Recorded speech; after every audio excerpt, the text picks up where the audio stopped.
আমি শ্বেত পাথরের মন্দিরে চাই না, আমি বড় রজনীগন্ধার মালা চাই না, আমি দামি দামি অলংকারে সাজতে চাই না।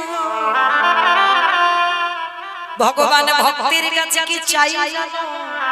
বলির জি তোরা সংসার করবি বলে জগতে গেলি, সংসার কর, অসুবিধা নাই, কিন্তু দিনের মধ্যে একেবারে আমার চরণে বসে কিছু দিতে হবে না, দামি দামি ফল মিষ্টির ডালা আমায় দিতে হবে না, রজনীগন্ধার মালা দিতে হবে না, দামি দামি পোশাক দিতে হবে না, আবার শ্বেত পাথরের মন্দিরও করতে হবে না। তাহলে কি দিবি আমার চরণে বসে?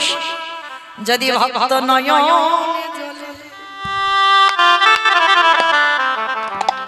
নয়ন জলে একেবারে ভাসিতে